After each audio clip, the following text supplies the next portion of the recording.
Hello, good morning to the audience in Brazil. Good afternoon, viewers in Indian time zone. India-Brazil webinar, Sustainable Mobility Ethanol Talks 2 is starting now.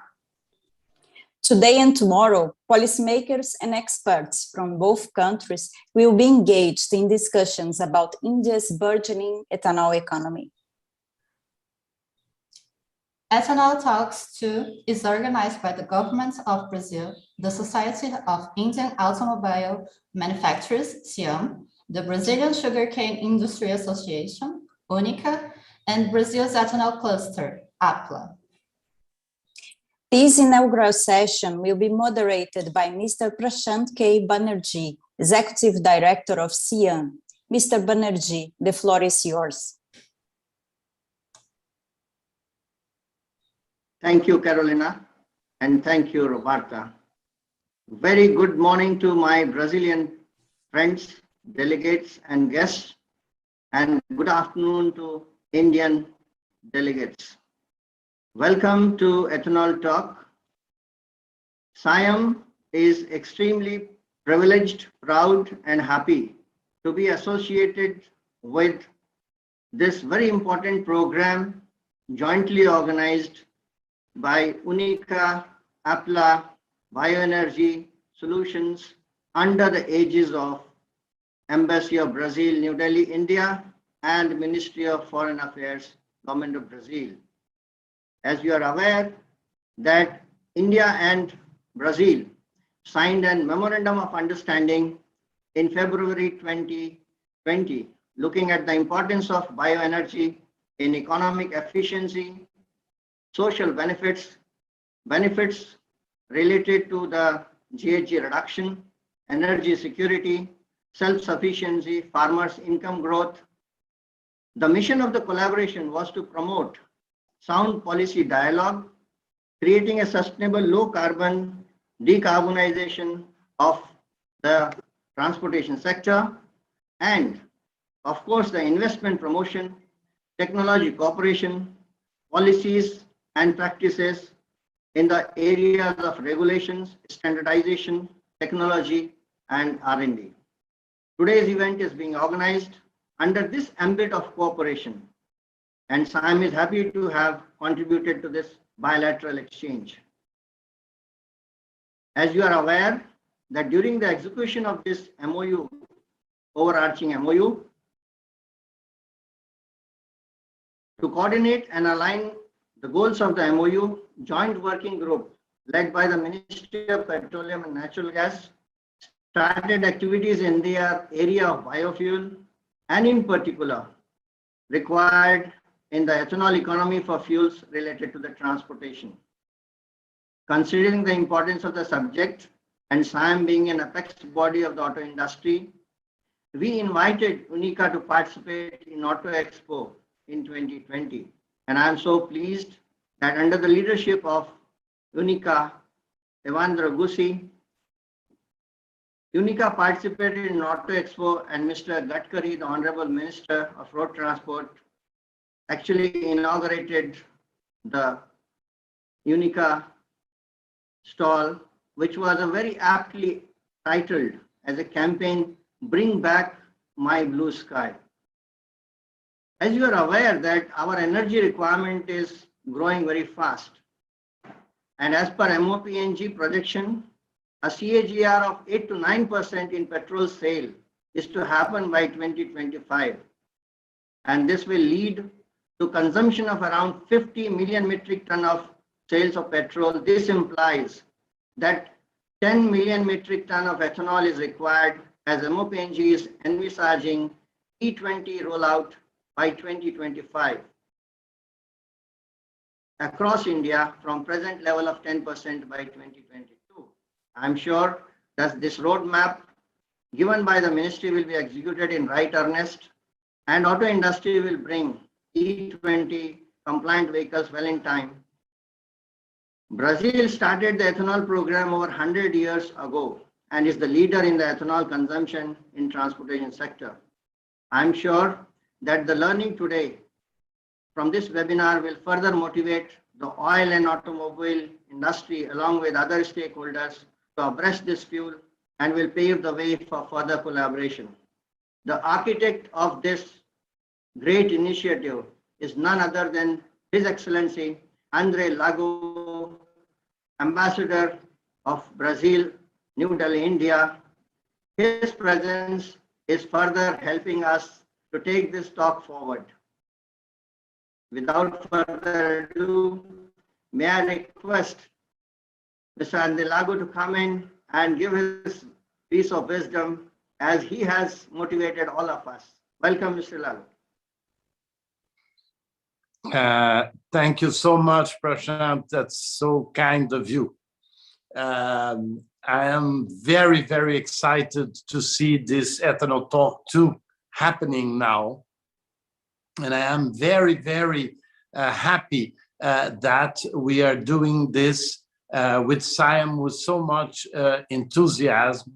And I believe that we're going to hear, after I speak, we're going to hear two extraordinary ministers that are so committed to that. One is Hardeep Puri, that maybe some people don't know, but Minister Puri was ambassador to Brazil for a few years, and he is an enthusiast of this agenda.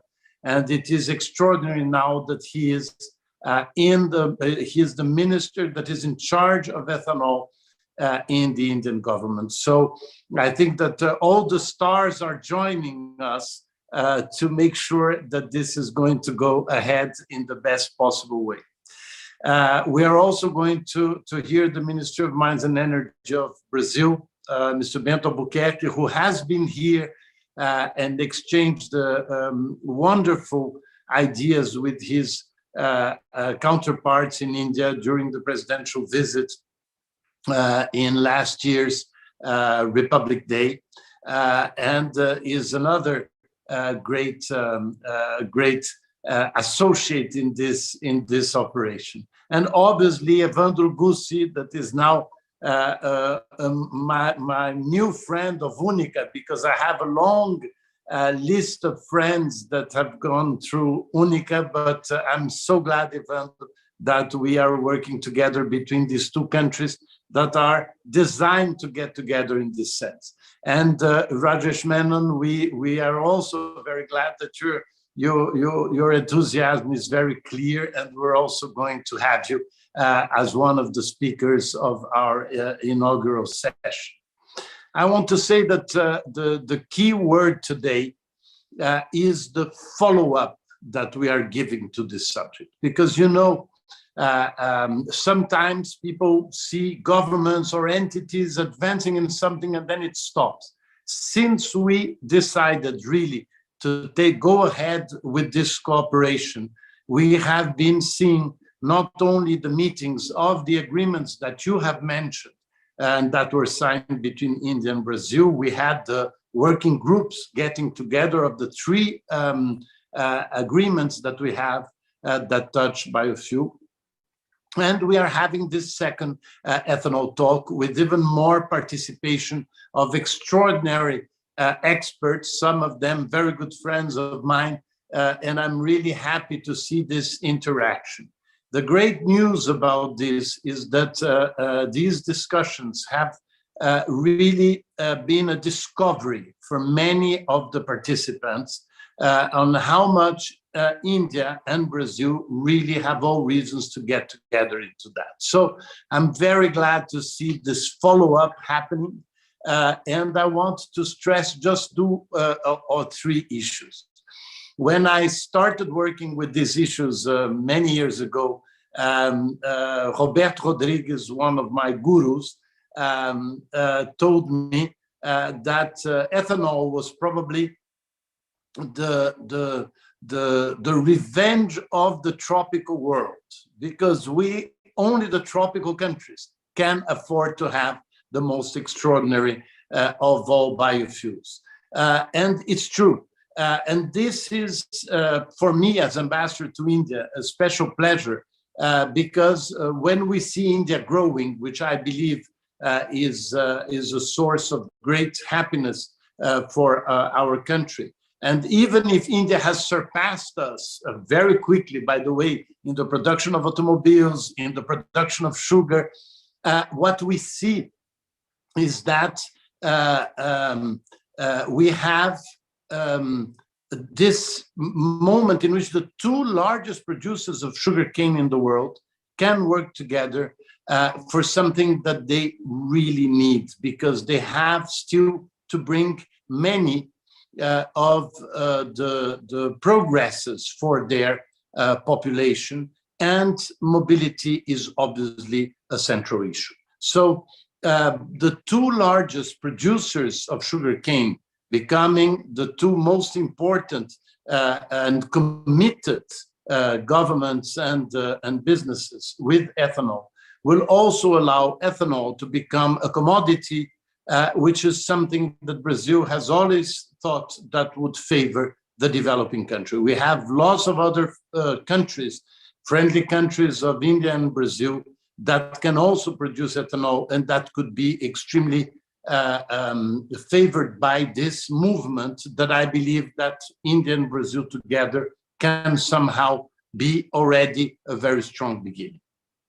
We, we will discuss in very specific and in very technical terms the success of the Brazilian ethanol.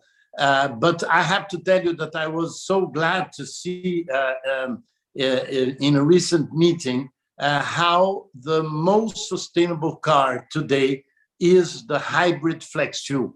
It's more, it emits less than any other car. And when I see the Indian government so committed, not only in raising to 20% the mix, but also for a very strong mandate regarding flex fuel cars, I can only see a brilliant future in that bilateral cooperation of ours. So it is an enormous pleasure to be with all of you. I have to thank you all. This was an effort of coordination, and I thank very much all the participants and all those that were able to get together, so many interesting people, and thank my team very much for that. But I want to tell you that I'm very honored to be in India at this moment in which Brazil and India inaugurate a new step of absolutely central theme that, as we have seen at COP26, I mean, our countries have to work in that direction, and so many countries are counting on Brazil and India to make this an even bigger success. So welcome to all of you. Thank you very much for the enormous support. The Brazilian embassy, my team, maybe we have worked a lot, but it is thanks to all of you that we can be together today. So thank you very much, and I give you back, Prashant, the floor. Thank you, His Excellency, for your excellent address and setting the context of today's meeting. Your words are always motivating, and your presence is grace for our event. His Excellency, Mr. Bento Albuquerque, Minister of Mines and Energy of the Government of Brazil, His Excellency, Mr. Andre Aranha Correa do Lago, Brazilian Ambassador to India, leaders of industry, ladies and gentlemen, it gives me immense pleasure to speak at the inaugural session of the India-Brazil virtual seminar on sustainable mobility, Ethanol Talks 2.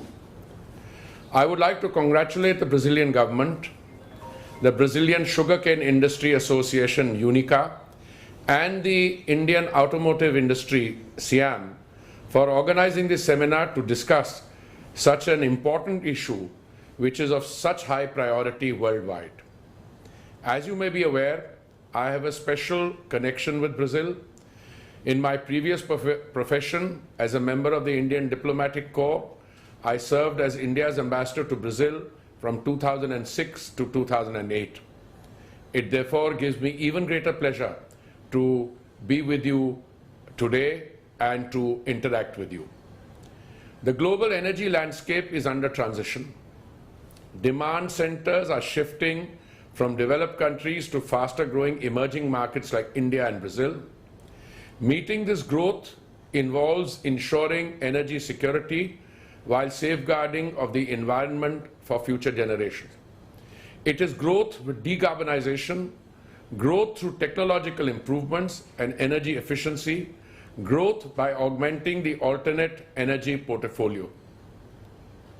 At the recently concluded COP26 summit in Glasgow, the Honorable Prime Minister of India set out 5 targets for India, namely increasing India's non-fossil energy capacity to 500 gigawatts by 2030, meeting 50% of our energy requirements from renewable energy by 2030, reducing total projected carbon emissions by 1 billion tons from now till 2030, reducing the carbon intensity of our economy by less than 45% by 2030, and to achieve the target of net zero by the year 2070. We are using a multi-pronged transformative approach to achieve these goals. In the past, we faced many challenges in ethanol blending program due to limited feedstock options, procurement challenges, poor distillery capacity. On the contrary, in recent years, my government has worked on a mission mode to resolve these bottlenecks. Let me share some of these with you. We had developed an ethanol blending roadmap, which was released this year by our Prime Minister at the World Environment Day, where we have advanced targets of 20% ethanol blending in gasoline by 2025 from 2030. In the last 7 years, we have increased ethanol allocation by more than 770% to 3,320 million liters, and during the same period, increased ethanol blending from 1.53% to 8.5%. The upcoming year 2021-22 will see use of 10% ethanol blending on a pan-India basis. Under the PM Jeevan Yojana, viability gap funding has been introduced for setting up of commercial and demo units of advanced biofuel. Indian energy companies have been assigned to set up 12 new biorefineries by 2024 that would produce ethanol from second-generation pathways using agricultural waste. These companies are also exploring third-generation ethanol production route, wherein refinery off gases will be used to produce ethanol. Further, we are getting ready to launch E20 fuel by 2023, and by the same time, E20 compliant vehicles will be rolled out. Beyond 2025, India would plan for 100% ethanol dispensing on a commercial scale in the automobile sector. The CO2 emission offset through E20 will help to decrease the overall annual CO2 emissions of India by 0.9% and can save the country US $4 billion per annum of its import bills. Friends, the possibility for cooperation between India and Brazil is bright. In 2020, during the state visit of President of Brazil to India, our two countries entered into an MOU on bioenergy cooperation, which provides a framework for cooperation and promotion of bilateral investment in biofuels, bioelectricity, and biogas supply chains. The success of the Brazilian ethanol program is visible for all to see. Brazil has set a benchmark for other countries in making the mobility sector sustainable with the help of agricultural sector. To conclude, I would like to say that the future demand of ethanol in India is robust and increasing and brings with it opportunities across the entire spectrum of activities. I am also confident that the exchanges during the virtual seminar will provide a good platform to share experiences, best practices, and lay the groundwork for a strong Indo-Brazil partnership in the area of biofuels and clean transportation. I urge both the private sector in India and Brazil to make use of this golden opportunity for investing in the Indian ethanol industry. Once again, I wish the participants of today's seminar all the very best. Thank you very much. Thank you, Minister, for your words of wisdom. May I now request Honorable Minister of Mines and Energy, Government of Brazil, to deliver his special address as the guest of honor. Over to you, His Excellency, Mr. Bento Albuquerque. Minister of Petroleum and Natural Gas of India, Hardeep Singh Puri. Dear friends, I am pleased to join this inaugural section of the second edition of Ethanol Talks between Brazil and India. It's a great satisfaction to see the engagement of so many Indian and Brazilian agencies and organizations in this exercise. This is the result of our joint efforts over the last few years. In the broader context of our energy cooperation, the bilateral agenda on bioenergy has clearly gained importance. It is worth mentioning the bilateral meeting on biofuels held in India in 2018, and the signing in 2020 of our Memorandum of Understanding on Bioenergy Cooperation. In February 2020, we organized, together with other partners from the private sector, the first edition of the Ethanol Talks. I am glad to see that we are deepening the initiative. Scaling up the use of modern and sustainable bioenergy will be essential for creating a low-carbon future and to attain the goals of the Paris Agreement. According to the International Energy Agency, worldwide use of modern bioenergy has to double until 2030, and even triple in the transport sector, if the objective of limiting global warming to a maximum of 1.5 degrees Celsius is to be achieved. Besides, bioenergy contributes to energy security, economic growth, the creation of jobs, and the generation of wealth in the countryside. Brazil has always recognized the benefits of bioenergy in general, and ethanol in particular. We have been implementing policies aiming to boost the production and use of ethanol and other bioenergy solutions in our country for decades. Brazil owes a lot of its clean matrix to ethanol and other energy products derived from sugarcane. Indeed, sugarcane biomass is the renewable source with the largest share in our energy matrix, and was responsible for 19% of our energy supply in 2020. I am very glad to note that ethanol, as Prime Minister Narendra Modi has put it, is also a priority for 21st century India, a country with vast potential for biofuels. Some recent decisions by the Indian government point in that direction, especially the adoption of E20 mandate in 2025. The major investments in the production of first and second generation ethanol and the intention of manufacturing flex fuel vehicles in the country. Implementing so many transformations in such a relatively short time is certainly challenging, and international cooperation will be essential. The present second edition of Ethanol Talks can give a concrete contribution to address several of the aspects involved in the implementation of a sound ethanol and biofuels policy. Our bilateral cooperation in bioenergy is at its highest point ever, but we are determined to go further. In this sense, I take this opportunity to invite Minister Puri, Minister Gadkari, and other Indian colleagues and friends to come to Brazil in 2022 for a high-level mission focused on ethanol. Together, and based on a public-private collaboration, we will take decisive steps in a partnership that will certainly go on for many years.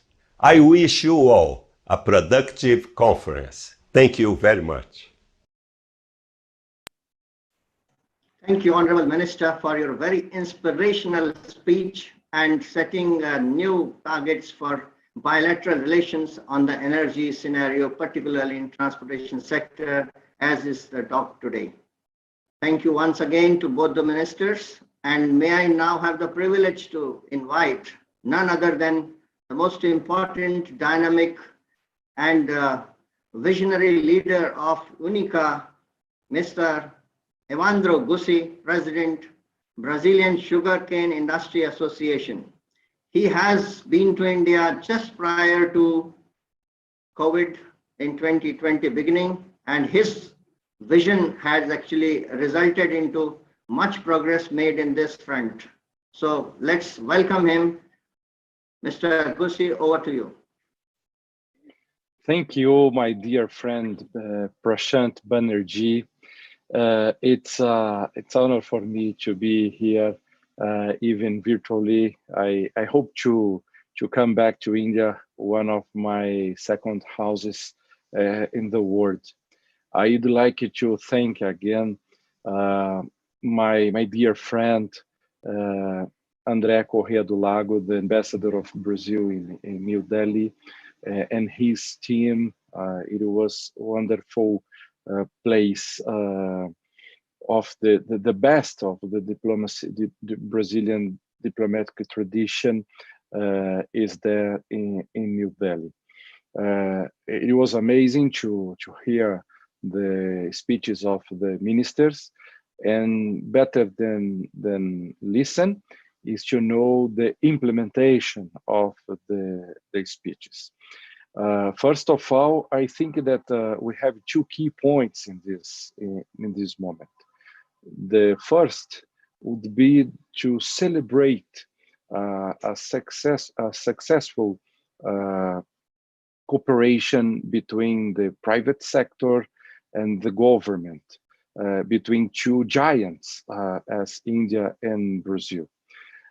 Second, to know that we have deep challenges to be achieved for the new years, in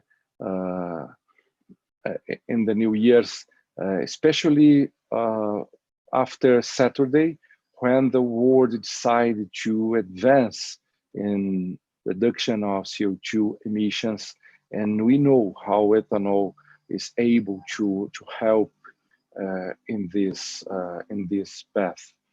I'd like to remember the starting of this process, especially to serve as an example for other countries, for other initiatives, because I'm sure that India and Brazil, more than build a huge program for bioenergy, for low carbon mobility together, more than this, and this is very, very big, it's enough big, but more than this, India and Brazil will have a mission to share this experience with another countries, because we are saying that we are part of the solution. When we talk about ethanol, we talk with proud, but in the same time we talk with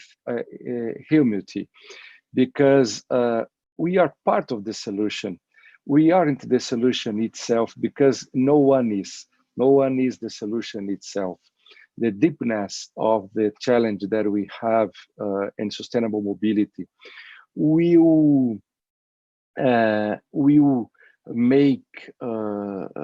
conduct us into to try to have the most a lot of I could say a lot of solutions to achieve these challenges. And what we are saying is that ethanol is an important solution for an important part of the world, because we have a drop-in solution. You don't have to change the infrastructure of the countries. You have a huge reduction of CO2 footprint, and with a social and economic development, prove it in Brazil and prove it in India. Millions of people in India have your life, your families issued by ethanol value chain. In Brazil, millions of people, thousands of cities have your real life impacted in a good sense by ethanol value chain.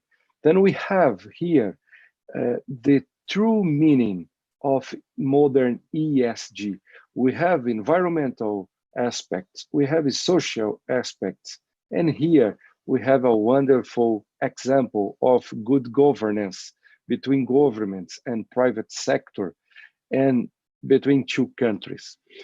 I think that our experience must be shared, and I'm doing this. We were in Dubai for Expo 2020 in 2021, showing our experience, showing how India is increasing its participation in sustainable mobility.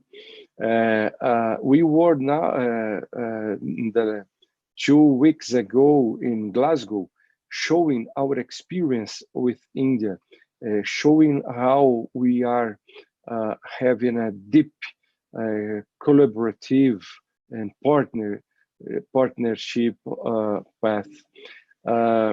I think that Ambassador André Corrêa do Lago will agree with me, because the diplomacy in the last word, in the bottom line, is to aggregate, is to join together, and we are doing this. In my first classes in political science, I heard that the war is the fail of the politics, the fail of diplomacy, and here we are in another side of the history. We are in the deep meaning of agreement, in the deep meaning of partnership, and again, we have to celebrate, and we have to know that we have a lot of work for the next years, because world will need us, will need our work and our experience in this subject, in this work. To end, to finish, I'd like to say I'm very, very happy because we are working to be in India in January. It's internal information yet, because we are starting the process, but I hope that in the last week of January I would be in one of my second houses in the world, in India, where I have more than partners, I have friends. And this is when someone called me a member of parliament, when I was, or now as president of UNICA, I say I prefer the title of friend, because other titles we have today and we won't have tomorrow, but the title of friend we can have always. We can have for all the life, and who find in Bible, in the Christian Bible, in Jew Bible also, we find a quote, wonderful quote, who find a friend who found a friend found a teacher. Then I am a rich man, because I have a lot of friends, and India is one of the best places for that. And I'm very, very glad to be there again in January. And again, thank you for the honor, Mr. Ambassador, to may join with you and your team. Wonderful example. Rio Branco, the starter of Brazilian diplomacy, be proud in the heaven, seeing your work from your team. Prashant, thank you again. You believe it, you join it, you decided to work and to collaborate, and this is amazing. I have a sense of realism, but always a sense of hopeness in this process. Thank you, and again, celebrate and work. The two words, in my opinion, of sustainable mobility ethanol talks. And again, thanking the Indian government, the words of Prime Minister Modi in the International Environment Day, it was amazing.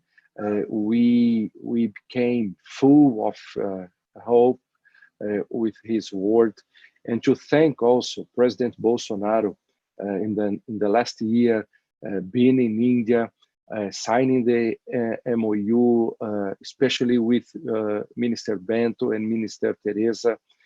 We have a great team in both government, and we have a great team in both private sectors. And I'd love to thank for the last but not the least, my dear friend Flavio Castellari, the Executive Director of APLA, the Brazilian sugarcane cluster here, Brazilian ethanol cluster, with amazing promotional work. Thank you again, my dear friends. Have a good afternoon there in New Delhi, in India, and for everyone here in Brazil, a good morning. Thank you very much, Evandro, my friend, as well as the very fact is, whenever there is a football match, 1.3 billion Indians pray for, the friend Brazil to win the cup.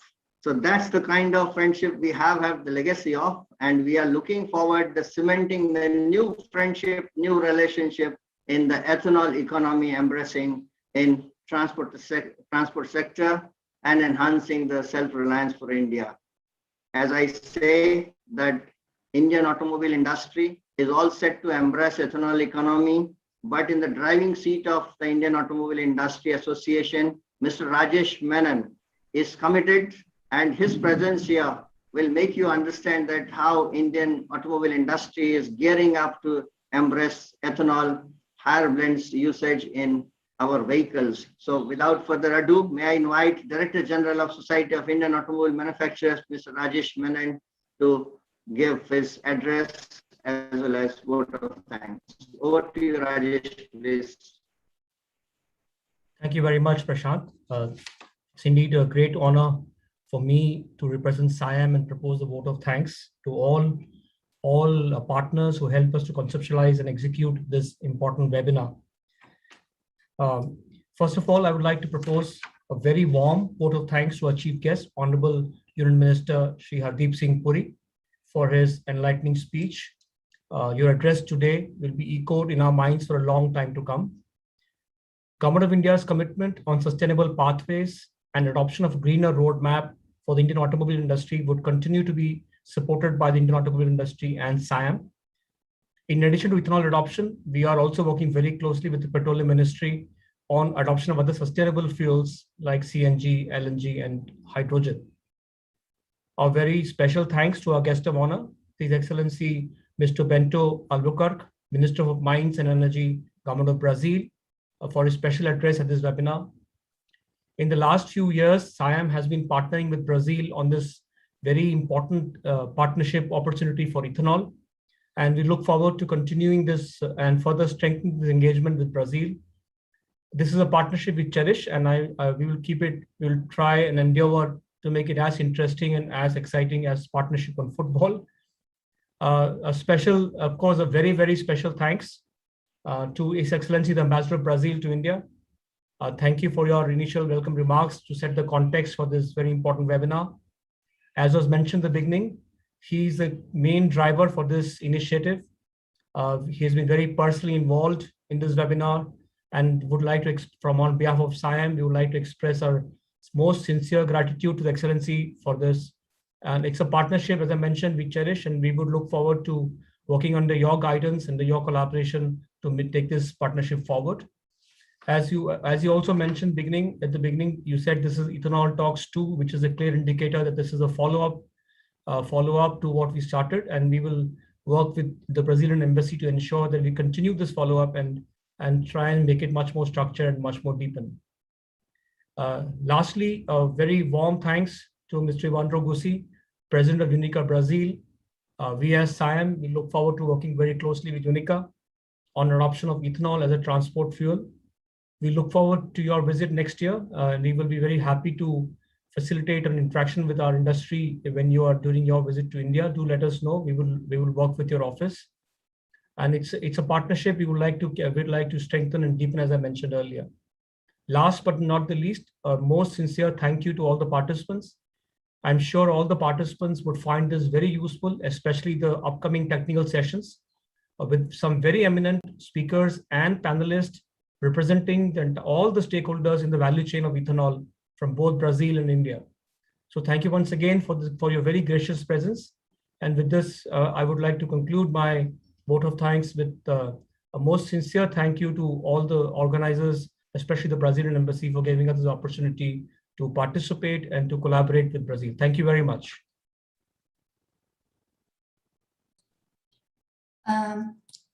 After a short break, we will return to panel 1 titled Ethanol, Public Policies and Sustainability. Please keep tuned.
In Brazil, ethanol production is highly sustainable. We follow strict rules ranging from a zero deforestation policy to the reduction of pollutant gas emissions. We invest in technological innovation without forgetting people. We generate energy for thousands of Brazilian homes. Biogas and organic fertilizers from the byproducts of biofuel and sugar. All of this takes place in only 1.2% of the Brazilian territory. The expansion of sugarcane plantations, when necessary, takes place in degraded pastures. And more importantly, our sugarcane plantations are more than 2,000 kilometers from the Amazon. We are all part of building a new era of sustainability. Products from renewable sources with environmental and social protection. Products that respect life. This is what we offer to the world.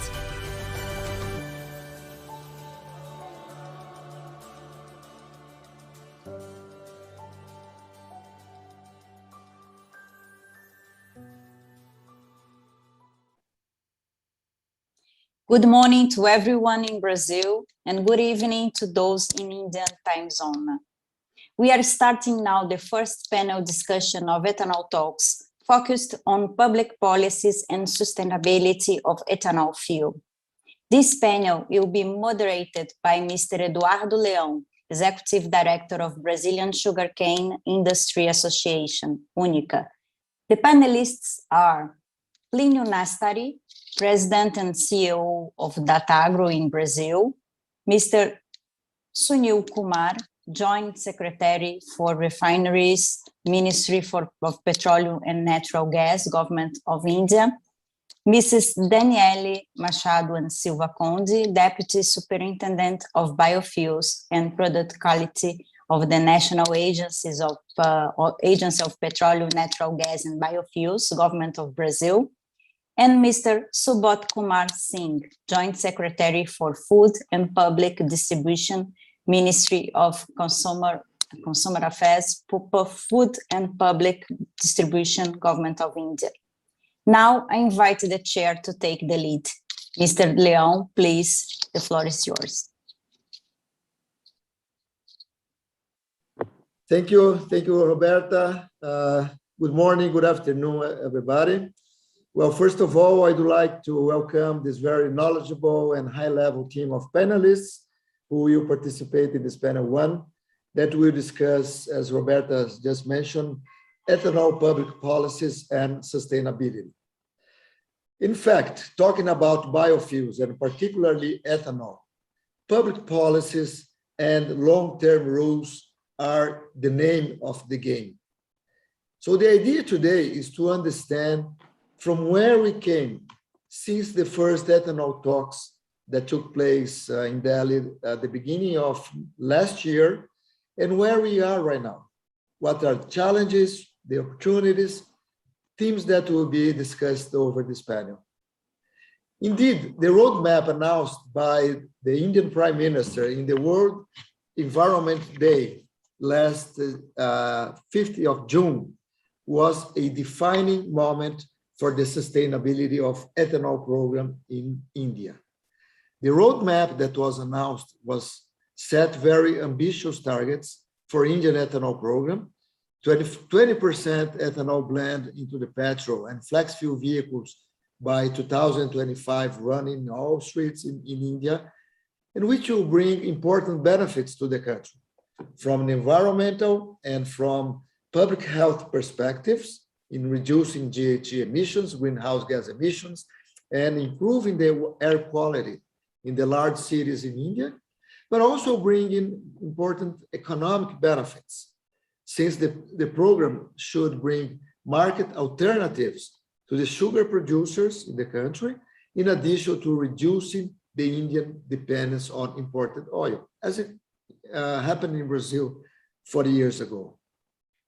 Based on this, we'd like to listen from the panelists today their assessments about the effectiveness of current public policies for the implementation of these targets, these goals. What would be the challenges and suggestions to help to overcome them? Moreover, would there be lessons learned from Brazil based on our nearly 5 decades experience in the use of ethanol in large scale as a fuel that could contribute to this effort? Without further ado, I would like to invite first Dr. Plinio Nastari, President and CEO of Datagro, one of the most recognized and knowledgeable experts in the world in this area, to bring his considerations. Dr. Nastari, I would like to invite you for a 6-7 minute initial considerations, and the floor is yours. Thank you very much. Thank you very much, Mr. Leão. I'm very glad to participate in this very important opening panel. Thank you for setting the tone of the discussion. And since the issue here at stake is public policies for biofuels development, first comment I would like to make is about the need that policies in different areas be coordinated. Policies in the industrial side, policies for the development of automotive technology, policies for establishing targets for reduction of global emissions, greenhouse gas emissions, targets that set limits for local emissions in transport, policies in agriculture, and finally, energy policy. All these must be coordinated for biofuels, a biofuels initiative to be successful and be implemented in a right way. From the almost 5 decades experience in Brazil, we have learned that this is a project that should be viewed as an integrated social, economic, environmental development project. It's not only about energy and environment and health, it's about social and economic development. So all this must be integrated. And for a successful biofuel program to work out, it's very necessary, it's fundamental that clear fuel specifications be established to guide not only producers, but also the automobile industry in designing the appropriate engineering for innovation and the development of auto parts and all the automobile technology. It's very important that we have emission limits that take into account the differences that exist between ethanol and gasoline. And these differences are sometimes really relevant. The combustion of ethanol produces non-reactive hydrocarbons, different than the reactive hydrocarbons emitted by gasoline. The burning of ethanol produces acetaldehydes, which are a cousin of vinegar. Gasoline produces formaldehydes, which is a cousin of formol, which is used to preserve dead bodies. And the toxicity, relative toxicity between acetaldehydes and formaldehydes is completely different. Acetaldehydes is over 40 times less toxic than formaldehydes. So it's very important that emissions take into account these qualitative differences. Also, it's important that policies establish incentives for innovation in the automobile industry. And regulation defines how the fuel distribution system is going to work. In particular, it is recommended the installation of filters in pump hoses to capture gum accumulated over time by gasoline deposits and gasoline degradation in fuel tanks, which are currently in place and need to be captured, all this gum, so that it does not enter the automobile and the two-wheeler combustion systems. So in a nutshell, taking these issues into consideration and having a long-term approach in coordinating all policies, we are sure that India is going to be very successful in its initiative to increase the use of ethanol. And we really wish that India is very successful in this program to the benefit of not only the lower dependence on oil imports, but also improvement in air quality and support to the farm sector. So with these initial thoughts, thank you very much, Mr. Leon, and I look forward to the discussion to follow. Thank you, Dr. Anastari. Very interesting aspects regarding the multidimensional aspect of such a program, and also the need of clear understanding of the benefits that ethanol can bring, and what are the rules, specific rules that would bring the best possible benefit from it. Following the discussion, I would like to invite Mr. Sunil Kumar, Joint Secretary from the Indian Ministry of Petroleum and Natural Gas from refineries, who could also, if possible, Mr. Kumar, elaborate a little bit more on the inspiring message that was given by your minister in the initial remarks of this event. And we look forward to listen to the ministry's views in terms of current policies, challenges, and suggestions to overcome them. Thanks a lot. The floor is yours, Mr. Kumar. Good morning and good afternoon, everyone. I'm thankful for this opportunity to join this discussion. And we have been interacting as a ministry with Dr. Nastari for quite some time, and we have learned from the Brazilian experience. We have also formed a joint working group on biofuel with Brazil. We had recently had a meeting in which Brazilian ambassador to India also joined in that discussion. Coming to biofuel, all may be aware that in 2018, we amended our biofuel policy, and that was the major mother of all policy intervention, which also helped bioethanol.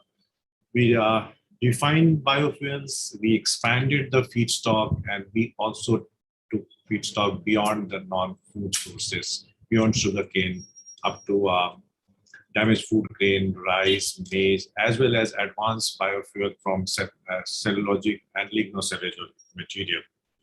The whole policy was based on 4 pillars: that import substitution was one, local employment generation was another, and farmer incomes, apart from being environmental friendly, as Dr. Nastari has mentioned, that the emission reduction and other benefits of ethanol-blended petrol is much more than a normal E0 petrol. Moving forward, when we started procuring ethanol, there were many challenges. The capacity side challenges, my colleague, Joint Secretary Sugar, will elaborate later on during the meeting discussion of this. And I will talk more about how we try to motivate and encourage the industry to increase their supply capability. The first was the movement of ethanol. Ethanol being a subject of the federal units, So ethanol movement from one unit to another was an issue. There were a lot of taxation issue, movement issue. So we amended the act that ethanol meant for blending in petrol will not be subject to state laws. That helped the free movement of ethanol across the country, because our country has that, as in Brazil, some areas have excess ethanol and some have deficient ethanol based from sugarcane. So if you are aware of Indian map, Uttar Pradesh, Maharashtra and Karnataka, that these are main surplus state which produce ethanol from sugarcane. And from these states, the ethanol was moving to another states. So that movement thing was addressed by this policy change. Next, our oil marketing companies had an issue of storage of this ethanol, how to store and blend at the depot. That was also taken care of with many policy intervention. Third was that pricing. We started with the market price. We started with the tendering, and then we realized that market intervention is needed. So we went for administrative price. So we started fixing price of ethanol based on the feedstock. So right now, I must elaborate that currently we are producing ethanol from 3 sources of sugarcane, A, B, and C. Sugarcane juice is A molasses, and B heavy and C heavy. So 3 different rates are given for ethanol, and 2 more feedstock are also added recently. One is maize and another is food grade. So we have expanded that and given different rates to encourage more capacity in the country. My colleague will elaborate more on that. Second was fuel standards, emission standards of E10. That also we work, our Bureau of Indian Standards fixed standards for these blends, and emission from these blended fuel was also done. What we did that we had also planned for higher blend. So we had the specification for higher blend.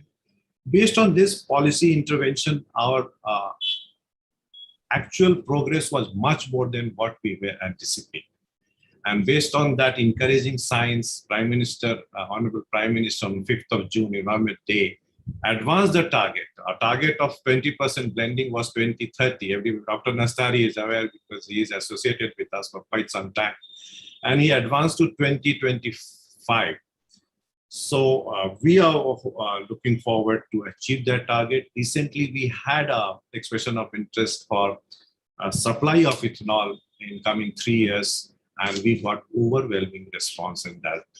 We had an offer for 6 billion liters, but we got offer for 12 billion liters in coming years.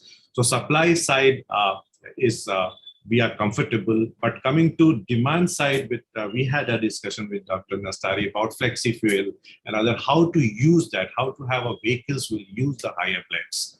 So that is a challenge right now, how to populate our country with the new flexi fuel vehicle, or change in the existing vehicle pool, which is also needed, because these vehicles are material compatible, but they are not compatible at per engine. So we need compatibility, material, engine, both, as well as new vehicles to consume more ethanol, more than 20%. These are my initial thoughts, and I will join later on discussion. Thank you. Thank you, Mr. Kumar. Very insightful thoughts brought by you. You brought interesting aspects related to the regulation of this program, such as the challenge of price fixing for ethanol, challenge for standards, the aspects related to supply and demand that will have to be addressed over the next years. And I'm sure that some of them will be very well addressed in the following panels that will basically discuss aspects related to automobile technologies, and also related to production and innovation in the sector. Without further ado, let me invite the third panelist of this panel, Mrs. Danielle Machado Silva Conde, who is the Deputy Superintendent of Biofuels and Product Quality from the National Agency of Petroleum, Natural Gas and Biofuels in Brazil, which has a very important role here to regulate and integrate the different fuels in the country. Ms. Daniela, we look forward to listen to your views on how Brazil could contribute with the discussions based on the experience that we've been having, lessons learned during this period.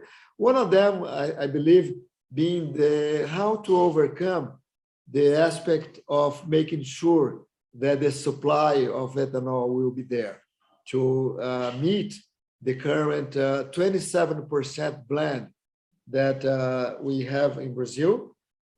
India will have 20% in the next 3 years. So we would love to listen to your views regarding those aspects. Thank you very much. The floor is yours. Thanks, Eduardo. Good morning, everyone. First of all, I'd like to greet all my panel mates, and on behalf of NP, thank the Embassy of Brazil in New Delhi for inviting me to participate in this important event to talk about ethanol. It's an honor to be here and share with India our experience in implementing biofuel policies. Regarding the theme of the panel, it's important to highlight that Brazil and India are countries that have been valuing and investing in biofuels to diversify their energy matrix with a focus on reducing their dependence on imported oil products, reducing greenhouse gas emissions and pollutants resulting from the consumption of fossil fuels, and generating jobs and incomes in our country. In this context, ethanol plays an important role in achieving these goals, especially at this moment when the world is claiming for clean energy. Brazil, is the largest second producer of ethanol in the world and has extensive experience in public policies focused on ethanol. More than 40 years have passed since ProAlco was launched, and it was the first national ethanol program.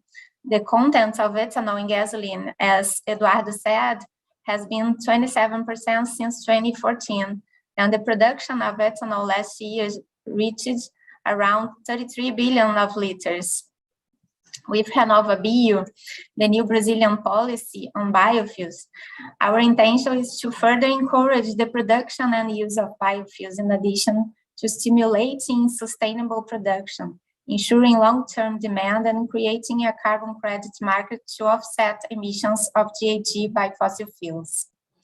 Ethanol is a biofuel that can reduce up to 90% of the carbon intensity in comparison with gasoline, and it contributes tremendously to reducing pollutant emission. With this expansion, the expansion of the use of this fuel contributes strongly to the fulfillment of our goals in the Paris Agreement, which consists of the carbonization of more than 600 million tons of CO2 equivalent emissions in the transport sector within 10 years.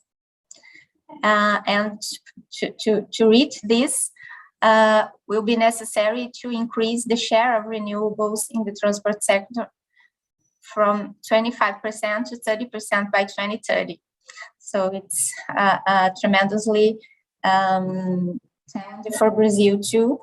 And we are here with India in this challenge. With RenovaBio, Brazil expects to benefit its population by improving air quality, especially in urban areas, and to generate more jobs, contributing to rural and regional development. In this context, we can see that the establishment of public policies for the ethanol and biofuel sectors in general that encourage their use and provide predictability for the participation of such products is a path that has been successfully followed by Brazil. In addition, the development of vehicle technologies that allow the use of fuel with higher ethanol content, or even its exclusive use, was also important in the Brazilian experience because it allows for a great expansion of its use in the country, in addition to giving the consumer the power of choosing the fuel of their choice in economic and environmental terms. In Brazil, the fleet of flex fuel vehicles represents nowadays 81% of the total light vehicle fleet. It's also important to mention the product's logistical supply network, which has 300 distribution facilities to make this mix, and 41,000 service stations that make it possible to supply gasoline with 27% of anhydrous or 100% hydrated ethanol. Considering that India has a high sugarcane production capacity, it has enormous potential to become one of the largest ethanol producers in the world. The expansion of the number of ethanol producing units with a focus on efficient and less carbon intensity production, the creation of a logistical infrastructure for the distribution, the implementation of appropriate vehicle technologies, and the existence of clear and objective public policies that define deadlines for meeting minimum levels of mixture, they are necessary conditions to build a robust ethanol industry. In addition, the technology under development of engines that use fuel cells with ethanol has a great potential to help this increase in volume and surpass the stage related to the need to implement a flex fuel fleet in India. So we are here to contribute with India in this process of increasing the use of ethanol in your country. Together, we can go further. Thank you for your attention. Thank you so much, Danielle. Very good information regarding the current benefits of flex fuel vehicles here in Brazil. Talking about the new biofuels program that was approved in Brazil 2 years ago, the Renova Bill, which are elements that could also be explored by the Indian ethanol program over the next years. So our last panelist that I would like to invite is Mr. Soborn Kumar Singh, who is a joint secretary from the Department of Food and Public Distribution on the Indian Ministry of Consumer Affairs, Food and Public Distribution. Mr. Singh, we look forward to listen to your views from your ministry perspective regarding the benefits of ethanol program, and also what are the key elements of the policies that would ensure the successful result of this program. Thank you very much. The floor is yours. Thank you, Mr. Eduardo. Good evening to everyone. I'm Subodh Singh, Joint Secretary in Food and Public Distribution.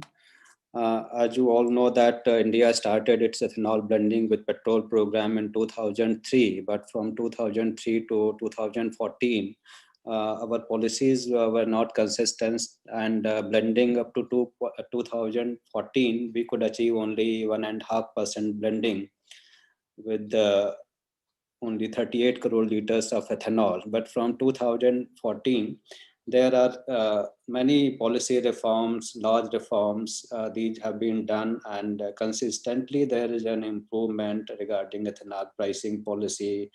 And then my colleague Sunil told that they brought biofuel policy in 2018, and it was broad-based, and many type of feedstocks were allowed to produce ethanol. Earlier, before 2018, we used to only produce from C-heavy molasses, which is very less in quantity, and the potential of ethanol production from C-heavy is very less. So in this decade, from like in 2001 to 2011, India was, the sugar production in India was cyclic in nature, 2 years surplus, then 1 year deficit. So we could not contribute much towards ethanol, but from 2011 onwards, we were always a surplus sugar producing country, except in 2016-17 when a drought in many parts of the country was there. So now we are facing the surplus sugar problem. That is, now we are structurally surplus sugar. So either we export it or divert towards ethanol. Then government decided that let us promote ethanol, because ethanol has many benefits, our speakers informed that it gives you the energy security. Country like India, which is mainly dependent on the import of petroleum products. And so we can save our foreign exchange, we can be energy secured, and the emissions pollution is reduced considerably when we use ethanol blended petrol. And more important for a country like India, which is basically a farm economy, agricultural based economy, it boosts the agricultural sector also. So with these objectives, government started promoting ethanol blending with the petrol program. And from 2014, when it was 1.5%, and last year we achieved 5% blending. But from last year, we have started jumping on this blending thing. Last year it was 5%, and this year we have already achieved 7.6% blending. And next year, this 21-22, we are expecting we will be having a 10% blending. And seeing this results, we concluded that from only sugar sector we cannot achieve 20% blending. So we allowed food grains also. India is a surplus food grain country also. And last year, in fact, we exported 20 million ton of food grains. And this year we are expecting 30 million ton of food grains. In spite of that, our godowns are full with food grains. So if some of food grains can be diverted towards ethanol, then that will give additional income to the farmers, and we will be like extending our ethanol program. So we decided that the rice, maize, and other feed stocks can also be added in ethanol blending program, and the rates were fixed accordingly for ethanol produced from these type of food grains. But the distillation capacity from food grain side is limited, so the availability of ethanol from these food grains are limited. So we brought the scheme for boosting the ethanol production. We are providing the interest subvention sort of incentive to investors who are interested in setting up of distilleries. Some state government have also started giving extra incentive on the setting up of distilleries. And we are expecting that by 2025, we should have, we will be needing around 10 billion liter of ethanol. And some ethanol is also required for other uses. So we should have at least 15 billion liter capacity. And so program on that is also going on. Because in sugar thing, like in Brazil also, I think it should be limited to some part of country. So in India also, basically sugarcane is produced mainly in our three provinces, Uttar Pradesh, Maharashtra, and Karnataka. So we want that ethanol should be produced in most of these states. So grain thing is also introduced. And we will have now distributed production of ethanol. So in place of 3 states, now we will have ethanol production in 20 to 25 states, so that ethanol can be blended locally. And the farmers of that area will also benefited, and transportation of ethanol from for long distances can also be eliminated. So this thing was also introduced, and so this will help, like by 2025, when we will be requiring around 10 billion liter of ethanol. So it will contribute from the both sides, sugarcane as well as grain. And this also helps investor by introduction of grain. It has also benefited the sugar sector, because some of them are converting from the molasses distillery to dual feed distillery. Because in every 3-4 years there is a problem in sugarcane crop. Sometimes sugarcane crop is less, and distilleries will remain idle. So they are converting it to dual feed distillery, so that if sugarcane crop is not there, then they can produce ethanol from the other feed stocks like food grains. So this is also a new feature we have added, and we are helping the investors by giving interest subsidy and other incentive schemes. So we are expecting that the capacity will be added by 2025, and then we presented the whole thing to our Honorable Prime Minister, and then on the Environment Day, he announced that India will achieve 20% blending target by 2025. So we all are working in that direction. We are concentrating on the ethanol production capacity. Petroleum Ministry and oil marketing company, they are working on the logistics of transportation, how it can be transported by the rail other than roads, and then creating the additional storage capacity so that if ethanol is not produced in some months due to rains or floods or any other region, then that storage capacity can be used to blend the ethanol. So a lot of investment is done by our oil marketing companies. So with these things, I think we will be able to achieve the blending target, and this will give the huge opportunity for the investors. About $5.5 billion is expected to be invested in the distillery, and we are expecting that we will produce 6 million, in place of 6 million ton of sugar, we will produce more and more ethanol. And about 16.5 million ton of our food grains will be diverted towards ethanol. So this overall thing will help the farmers, will help the environment, and obviously it will give a lot of energy security in the country. So what we want to learn from Brazilian experience, because they are pioneer, and as you told that you are working in this field for last 5 decades. We are facing problem of, one is transportation, like from distillery to oil depots. Presently, mostly it is transported through tankers. Then we have started through rail movement also. Is there any better way for transporting this ethanol to oil depots?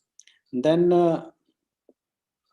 how the existing vehicles, our vehicles are designed for some blends. So how much additional blend the existing vehicles can take, like 10% to 20%? What are the parts which needs to be replaced or something like that? So our automobile industry can learn from the Brazilian experience.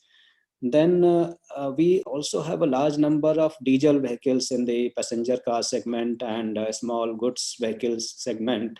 So how these vehicles can be replaced for flex fuel vehicles, so that our ethanol requirement in flex fuel vehicle can increase, because after 25 our capacity will further come, and then we will have we should have flex fuel vehicles. So our plan is that we should introduce flex fuel vehicle from April 2024. So how to make this flex fuel vehicle popular among the consumers, among the automobile manufacturers. So this is also an area of learning from the Brazilian experience. Then the pricing of ethanol, we have ethanol produced is same, but because of the raw material prices or the price of the crop, various crops are different. So we have different ethanol rates. So this also how we can have small ethanol rates of for one sugarcane crops or other. So what is the experience in the Brazilians juice to ethanol or B-heavy molasses to ethanol? How can we have this similar type of rates? So this is also a area of learning from Brazil. So I think if we can have a learning from Brazil and a multidisciplinary delegation, if what should be the best time to visit Brazil and learn these things physically, how the things are done, like when the sugar mills or distilleries are in full operation. So that can also be the delegation from Food, Petroleum Ministry, oil marketing companies, and the vehicle manufacturers and the departments related to that. A combined team can visit and learn the experience on field also. So thank you very much. Thank you so much, Mr. Singh. Very, very interesting aspects that you have brought related to the supply of ethanol. We understand that this is an important challenge that should be addressed over the next couple of years. You have mentioned also aspects related to incentives to the construction of new distilleries, challenges regarding the distribution and storage of ethanol, and aspects related to automobile technology. Some of these aspects will be discussed in the following panels later today and tomorrow. But I guess that you have raised very, very important aspects to be discussed. One of the aspects that you have brought that I would like to invite Dr. Nastari to also bring his considerations is regarding how to fulfill the supply of this 20% blend. You also mentioned the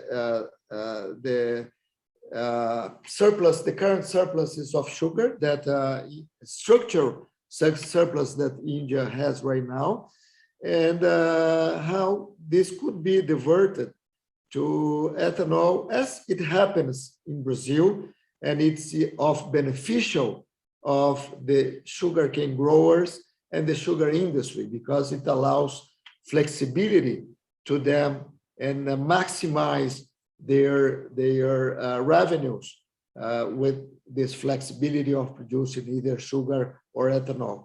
I'd like to invite Dr. Nastari to try to elaborate a little bit on how it worked here in Brazil, and what would be your recommendation for India to ensure the supply through this current very well-established sugar industry in India.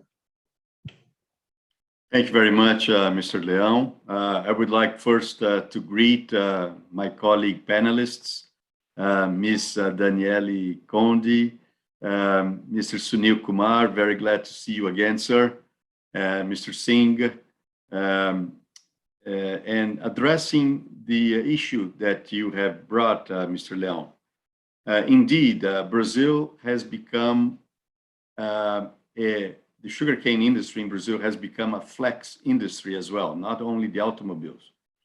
We have learned this past two crops that the production mix between sugar and ethanol in Brazil has been able to move as much as 11.3% overall in the country, 11.3%. Which is a lot, really, and it is a big advantage in terms of market adaptation, because in fact the use of pure ethanol by the flex fleet functions as a sponge to absorb surplus cane when you have a favored climate, or when you have a market condition that invites the diversion of sugar to more or less ethanol. I believe this will happen as well with India, as India increases distillation capacity and creates a flex fleet, which hopefully India will be able to develop to the advantage of the sugarcane industry in India. I believe this will make the sugarcane industry stronger. What I would like also to point is that this complementarity between ethanol and gasoline will bring longevity and sustainability for the use of gasoline in India. What we have learned is that the emissions, the greenhouse gas emissions of the mixture between ethanol and gasoline in the gasoline pool provides for emissions combined of ethanol and gasoline, which are lower than other technologies, even in the well-to-wheel concept. Not to mention the cradle to grave.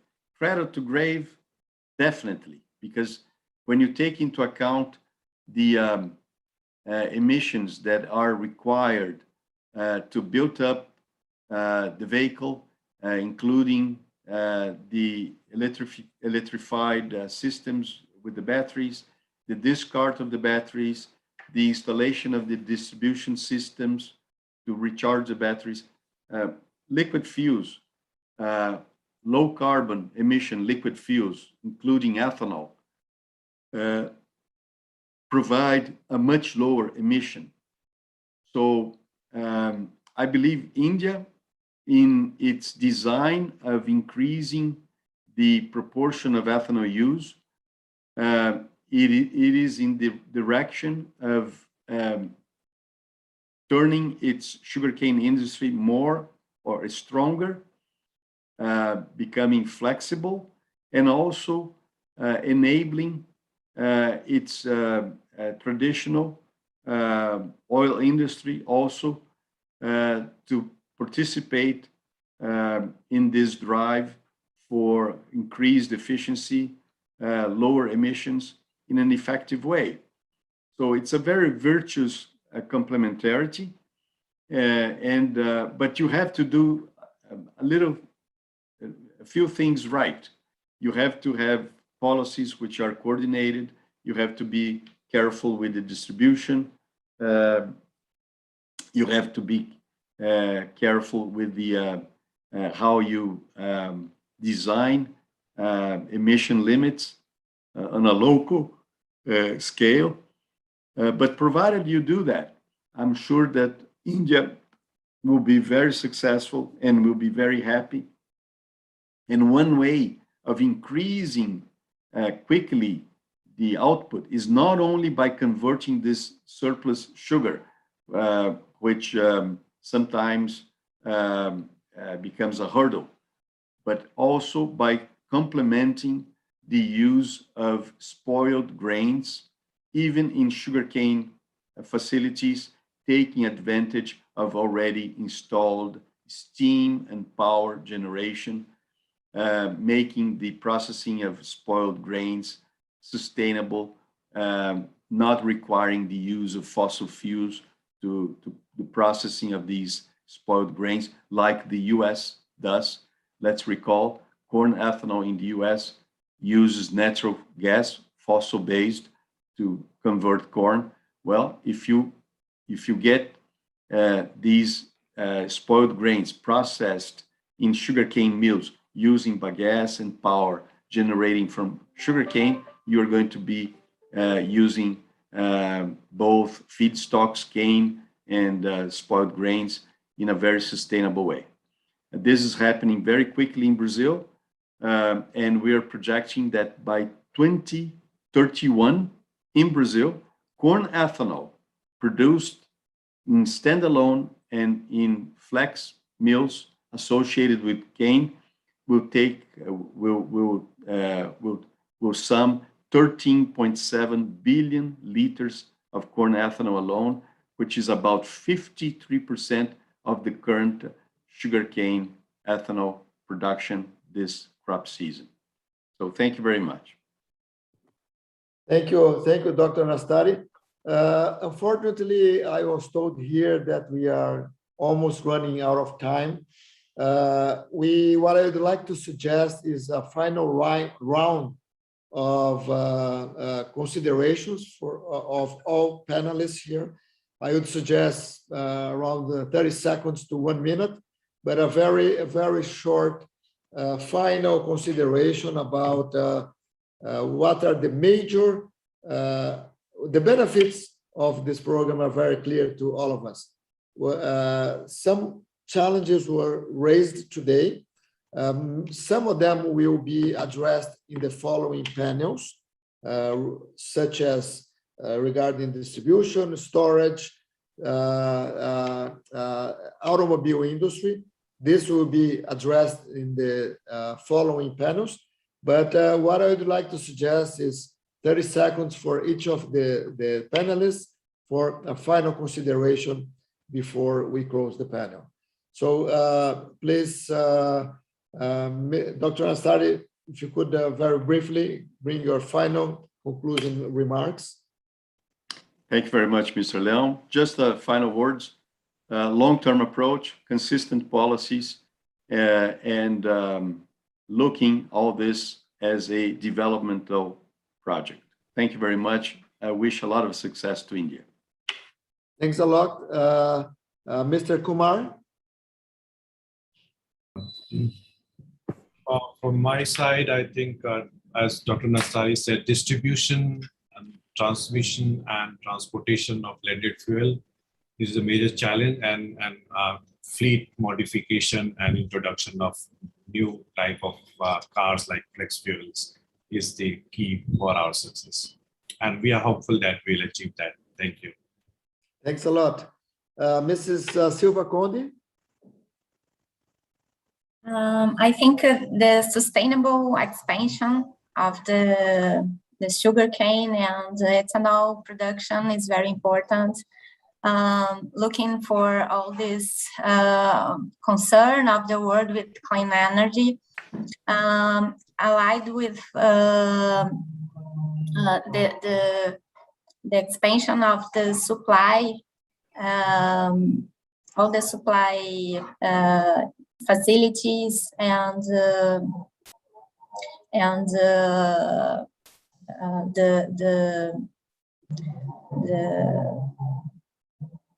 things related to this chain is very important for you to have in mind. And after that, if you want, we can schedule another meeting to talk about the contracts that Eduardo have asked me to talk, and the stocks necessary to make this supply guaranteed. Thank you and success for you. Thanks a lot, Danielle. Mr. Singh, last but not least, your final considerations, please. Thank you, Mr. Nastari. Like suggested, we have all the governments, including Government of India and all the state governments, on board and consistency in policy. And then the main thing is like we want to learn how the concerns of the automobile industry were addressed in the Brazil when you like increase blend from 1% to higher percent, because they always have the concerns of their designs, engines, and safety precautions. So how those concerns can be addressed here, and the awareness among the vehicle owners. So that is also a learning point from Brazil. Thank you very much. It was a very interesting and insightful discussion in this panel. Before I hand over to Roberta Lima, I'd just like to thank again all the panelists. Particularly, I'd like to greet the great organization made by the Brazilian Embassy in Delhi. I'm positive that this Ethanol Talks Part 2 will be very useful for our both countries. Thank you very much. And Roberta, over to you. Thank you very much. On behalf of the organizers, I thank the chair, Mr. Leão, the speakers, and the audience that attended this panel on public policies and sustainability. We invite you now to our second panel discussion, which is Ethanol on the Road, Preparing the Automotive Industry, which will start straight away. And I hope you can further deepen the discussions along with us. Thank you very much.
Hello,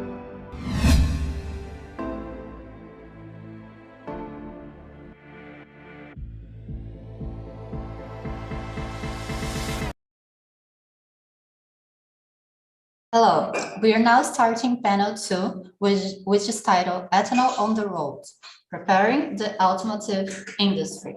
This panel is going to last 45 minutes. As chair, we will have the distinguished participation of Mr.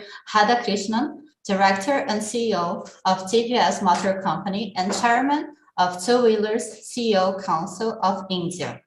With the panel, we'll also count with the esteemed Mr. C.V. Raman, CTO of Maruti Suzuki and Chairman Ambition Group from India. And also Henry Joseph Jr., Technical Director of the National Association of Automotive Vehicle Manufacturers of Brazil, Anfavea. And last but not least, Mr. Ricardo Abreu, Technical Consultant of Unica. I would like now to give the floor for our chair, Mr. Radhakrishnan. Good evening and good morning to all members who are participating in this virtual Sustainable Mobility Ethanol Talks 2. At the outset, I would like to express my sincere thanks to SIAM, the government of Brazil, UNICA, and APLA for inviting me to this webinar today. I really appreciate the efforts taken by the organizers to bring all stakeholders together on a single platform to deliberate and enhance the knowledge on this very critical issue of ethanol. To set the context, energy security and reduction in pollution is a very important objective in the context of the ongoing discussions on climate change. The government of India is clearly seeking to focus on local energy sources, their share in the entire energy mix of India. Indian automobile industry clearly supports this focus on self-reliance by exploring alternate energy usage for India's energy security.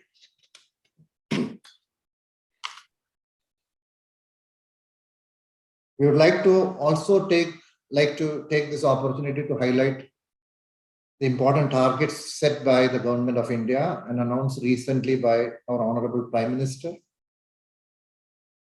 India is committed to reduce the carbon intensity of its economy by 45%, cut the projected carbon emissions by 1 billion ton by 2030, and achieve a net zero target by 2070. We would like to now talk specifically about the Indian automobile industry. The industry had a unique achievement of completely moving over to BS6, which is equivalent to Euro 6, in a record time, and also been supporting the ethanol blending program of the government of India since inception. The ethanol blending program of the government started with an announcement of 5% ethanol blending in 2003 for 13 states and union territories.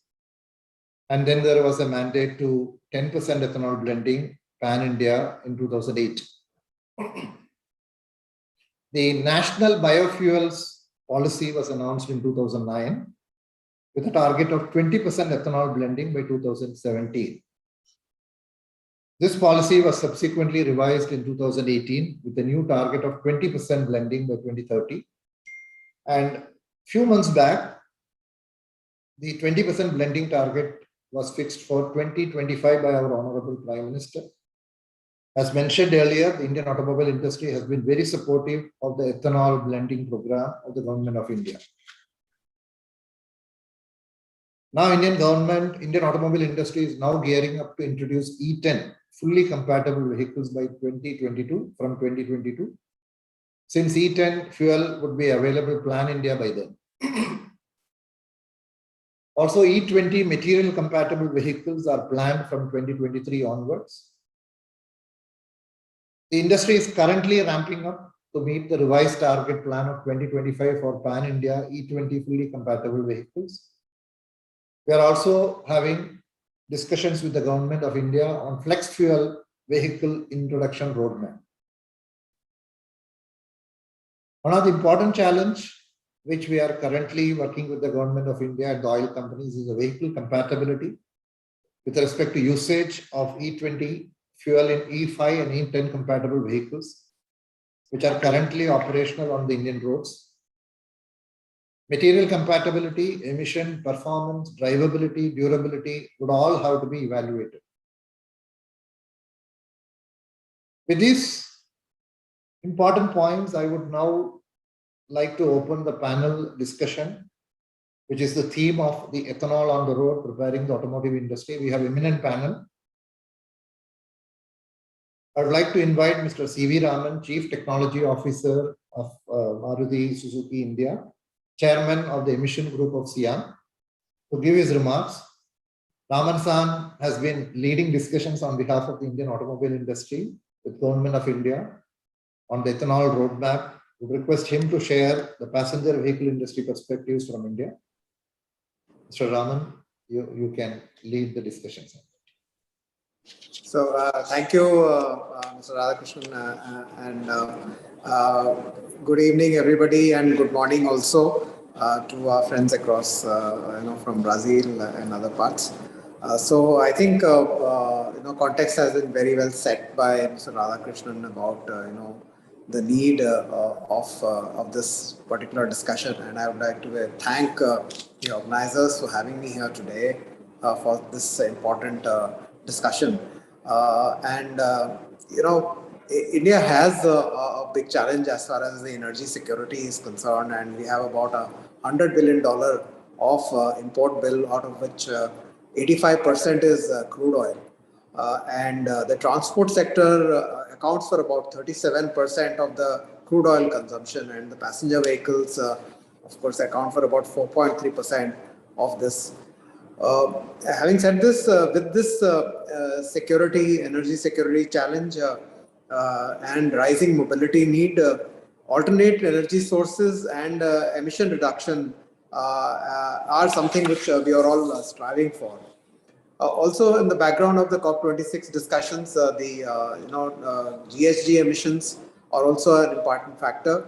And so the transport sector is contributing about 13% of the GHG in India. And if we compare it to the Europe, it's roughly about 29%. And in passenger vehicles in India, it contributes to about 2.2%. The two-wheeler contributes to about 2.3%. Against this 2.2% of passenger vehicles, Europe is roughly about 15% of the GHG emissions.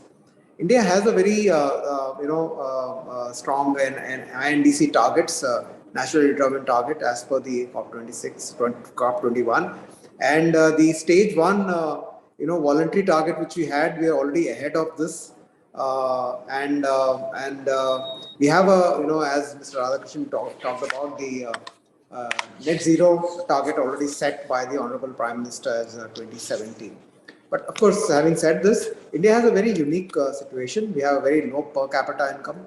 We are a very cost-conscious market, and we have a lot of geographical and social diversity. And we need to, look at various types of, alternative fuels. Also, from a future regulatory focus, the fuel efficiency of targets which are there currently, it's applicable for the passenger vehicles. This is definitely going to help the GHG reduction, and of course we need to look at fuel efficiency from a target of tank to wheel rather than tank to wheel. We need to look at from a well to wheel perspective, which will actually give the actual impact of GHGs in the transport sector. And therefore, I think India needs to have a technology agnostic approach.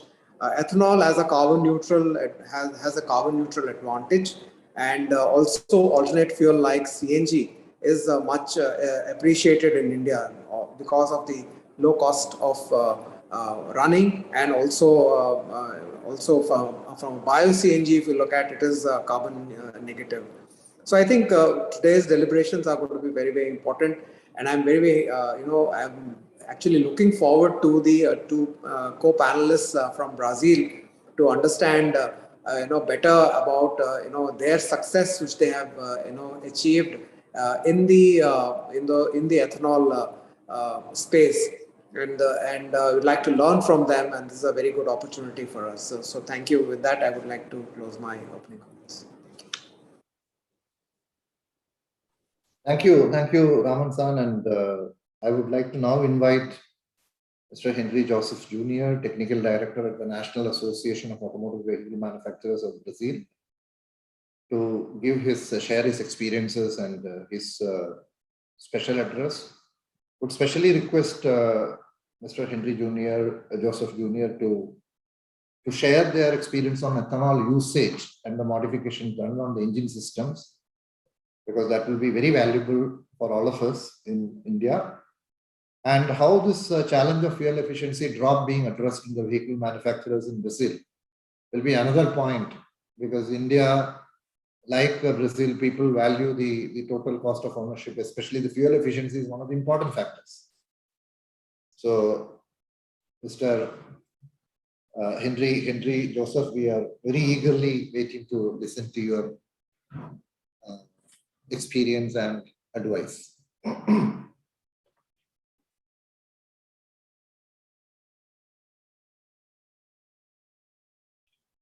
You're muted. I think you have to remove your mute. Okay. Now I expect you can hear me. Hello, thank you, Mr. Radhakrishnan. It's a pleasure for me to be here and to take part in this panel with the colleagues here, and to share a little bit of our experience in Brazil with the use of ethanol as a fuel.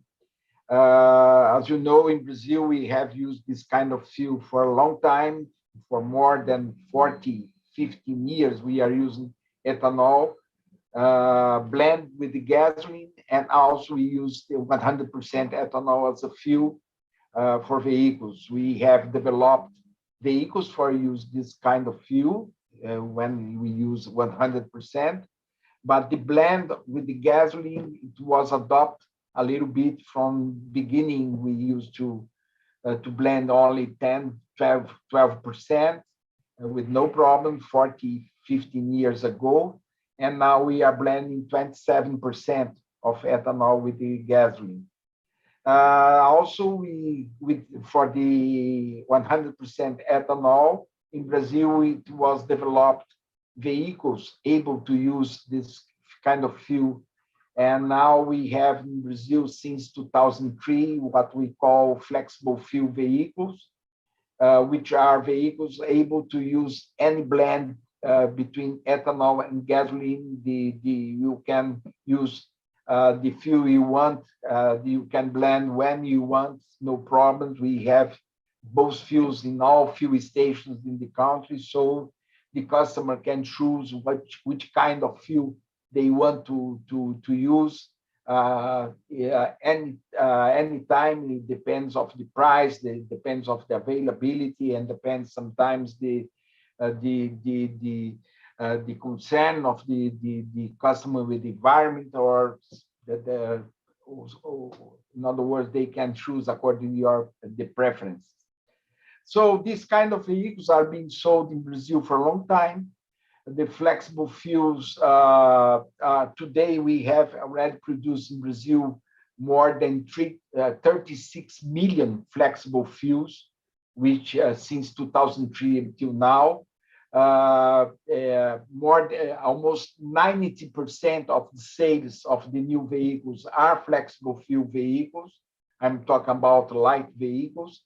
And the acceptance of this kind of vehicle for the customers is completely acceptable. There are no concerns about this kind of technology. Today in Brazil, more than 70% of the total fleet of light vehicles in Brazil are flexible fuel vehicles. So the customers can they prefer to have this kind of vehicle because they can choose any fuel, and sometimes it's not very normal to have to choose the ethanol due to price or sometimes due to the availability.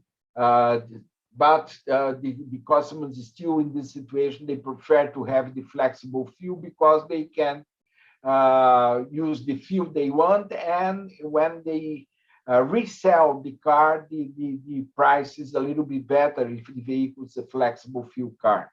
What shows that the customers and the population in general, they have accepted this kind of technology very well. There are no difference if you run using ethanol or using gasoline. With the ethanol, the power is a little bit better, but the fuel consumption is higher due to the energy content of ethanol, because ethanol has only 70% of the energy content of gasoline. So the fuel consumption, of course, must be a little bit higher to support this energy content difference. But for the customers, in terms of the drivability, in terms of the performance, in terms of the durability, in terms of the all the other aspects of the vehicle utilization are really very accepted, because there are no big difference between these two, the utilization of these two fuels.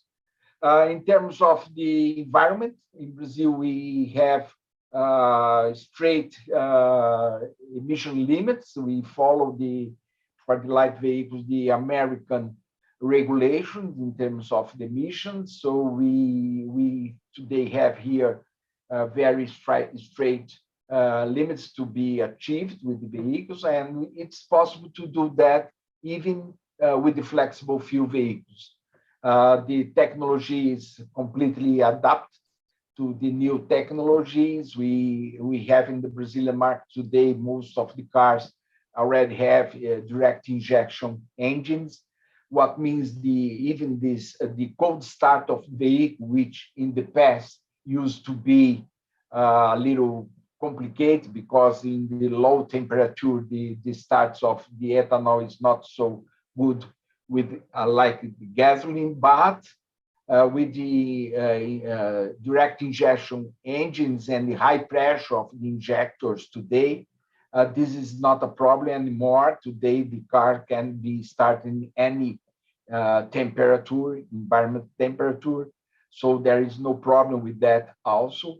And of course, we believe that this possibility to use ethanol more and more is something that will help the country to achieve the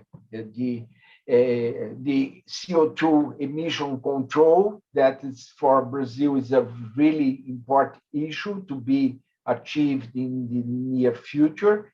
And of course, this possibility to use this renewable fuel like the ethanol is something that will help us to achieve this task in the future more easy way.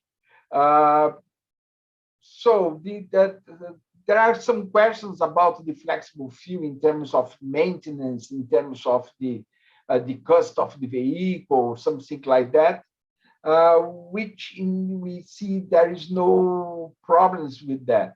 The maintenance of the vehicle is exactly the same of the maintenance of the gasoline car or regular engine car. There are no more costs with that. Even the cost of the vehicle when you buy a new car is practically the same, because most of the technology to produce this car are the same technology already today applied for the regular engine cars. Of course, there is necessity to use more resistant materials today for the fuel injectors, the fuel pump, the tank of vehicle, the fuel tank. But today it's very normal to use this kind of protection also for the gasoline cars, because the blend of ethanol in the gasoline also requires changes in some materials to support the difference of fuel. So I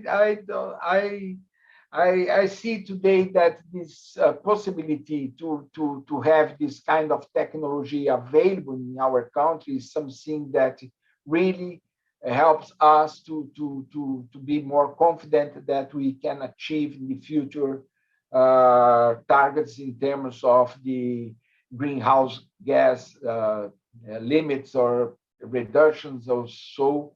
I don't see that we will have more problems.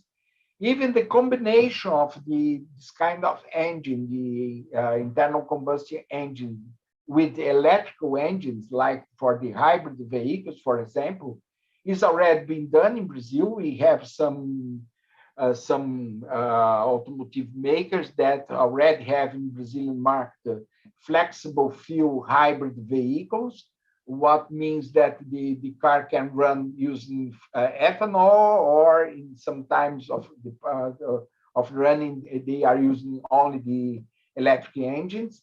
Of course, the combination of both is something fantastic in terms of the emissions. So I would say that some new technology will be introduced in the near future, and we believe that we can also make the movement from the internal combustion engines for the electrical engines in the future in a easier way due to the possibility to use these hybrid and flexible fuel vehicles. So these are my initial comments. I don't know if you have more questions or some that I can clarify, but I am here trying to bring our experience to you in terms of this kind of technology. Thank you. That was very useful, and thank you, Mr. Henry Joseph. Now I would like to invite Mr. Ricardo Abreu, technical consultant at the Brazilian Sugarcane Industry Association of Brazil, to give his remarks and his expertise in this area, and especially kindly mention Brazil's experience on ethanol supplies, and also maybe the perspective on pricing related experiences. That will be very useful for all of us.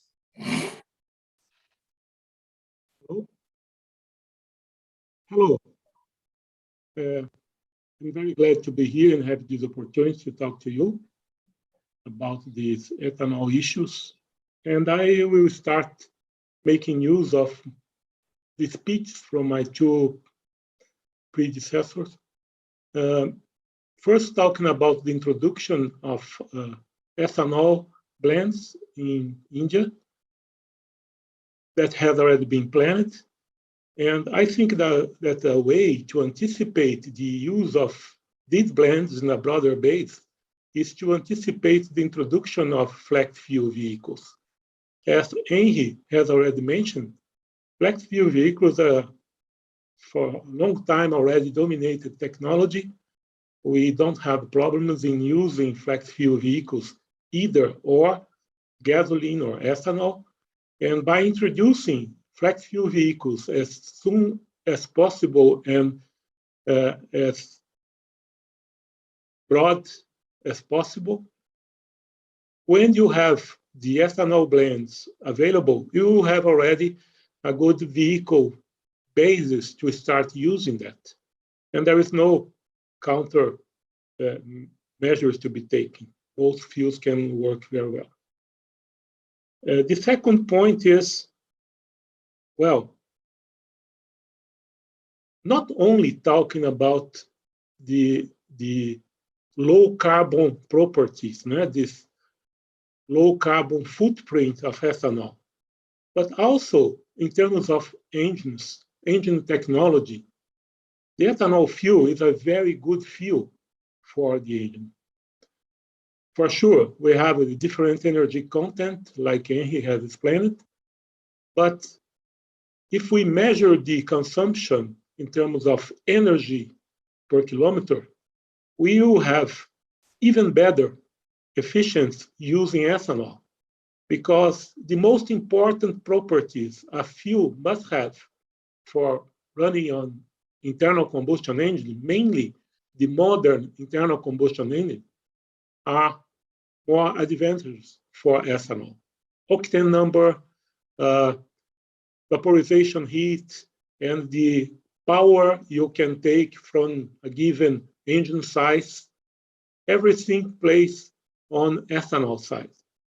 That means in the future, mainly due to the greenhouse gas properties, but also because of the other properties, ethanol tends to be the most important fuel in terms of liquid fuel for internal combustion engines. And this being liquid is a very good characteristic because you don't need a new infrastructure to distribute and to use it. That means the use of ethanol can be done in a quick way. And we all know the challenge we have to control the global warming and the necessity of anticipating the measures to control the global warming, and that can be done using ethanol in the already existing fleet of vehicles. That's a very good advantage in terms of considering this alternative. Second point, as I said, all modern engines, mainly turbocharged direct injection engines, are going to make a better use of these fuel properties. And that's going to make that the internal combustion engines can reach very high fuel efficiency, like we didn't think that would be possible some years ago. And that's a problem. We need to update our talks and our knowledge about the level of fuel efficiency or brake thermal efficiency from the engines today. And unfortunately, we keep saying that the internal combustion engine or the internal combustion engine has vehicles have a very low efficiency that's not really like that. While the engines in the past had efficiency about 25%, today we have already running on market 38%, like the ones used in the hybrid vehicles. And there are some models above 40%, 44%. And recently, one engine and vehicle manufacturer showed that they can reach something around 50% with an engine especially developed for hybrid vehicles.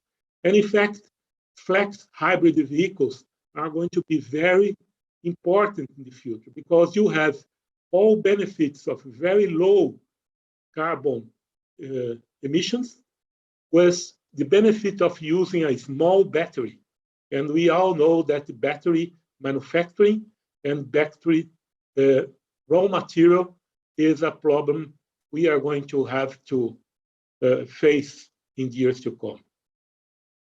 Therefore, the use of ethanol together with other technologies like electrification and in parallel with other technologies, 100% electric vehicles, use of biogas, use of other fuels, is going to be mandatory in the future in terms of controlling the global warming and keep the costs of sustainable mobility in a level that can be afforded by the ordinary people. Well, in these terms, I think India and Brazil can join forces and make a very good partnership to develop these new technologies, to develop these markets, to help other countries that, like India and Brazil, have similar characteristics, to use ethanol in all these new technologies. And besides that, there is a new technology that's being pointed out as the future, that fuel cell that can work on many biofuels. One of them is ethanol, but can work also as biogas, and even with synthetic methanol done like a e-fuel. And this technology, fuel cell, must be developed together. And that's a very good opportunity for concentrate effort from our countries to make it happen. Therefore, I see the use of ethanol and this joint effort from countries like India and Brazil to create a parallel way to reduce global CO2 emissions, very welcome and very important. I'm looking forward to participate in this effort, and I'm sure that the contacts among our countries are going to get closer and closer in order to make that a success. Thank you very much. That's what I had to say. Thank you. Thank you, Mr. Ricardo Abreu. I think it was a great sharing of your experiences. I think given the time, there are some interesting thoughts and questions from some of the people, but we will take one per person. I hope it is okay with all the participants because we have little delayed the overall session. I would like to start with Mr. Raman. I think with your experience, what are the key challenges, according to you, which needs to be addressed to enable the Indian passenger vehicle industry adopt high blends of ethanol? Any thoughts from your side? Yeah, thank you for that question, Mr. Radhakrishnan. As far as India is concerned, as you already said, we are already identified the roadmap for ethanol. We have worked it with the government, E10 by 2022 and E20 by 2025, and thereafter there is a push for flex fuel vehicles. I think one of the key challenges which are there for India has been till now been the availability of the ethanol. Ethanol E10 compliant had been made mandatory in 2008 at 10%. However, we were able to reach about 4.5% just about 2 years back. Today, we are in a very good position. We are at about 8.5%. And definitely, I think going forward, the oil industry and the government has said very clearly, 2022, we'll get the 10%. We are hopeful that the E20 also will happen. And that would mean about almost 10 billion liters of ethanol, which needs to be made, and overall the blending percentage, the reduction in crude consumption will be about 18%. The other challenge which you see is, compared to Brazil, and I'm sure, we can talk about this. Brazil is at a Euro 4 equivalent stage as far as the emissions is concerned. And as you pointed out in your opening remarks, we already transitioned to BS6 phase phase 1 in 2020 in a very short period of about 3 years. And in the next 3 years, from 20 to 23, April 23, we have to move to the second phase of BS6 phase 2. Which would mean that we have very stringent norms as far as the emissions are concerned. Also, from the in-service conformity requirements, these are unlike Europe. This is regulated by the test agencies. They will be checking it. So the durability requirement is actually increased to about 160,000 kilometers. So I think this is one thing which we all need to be cognizant of.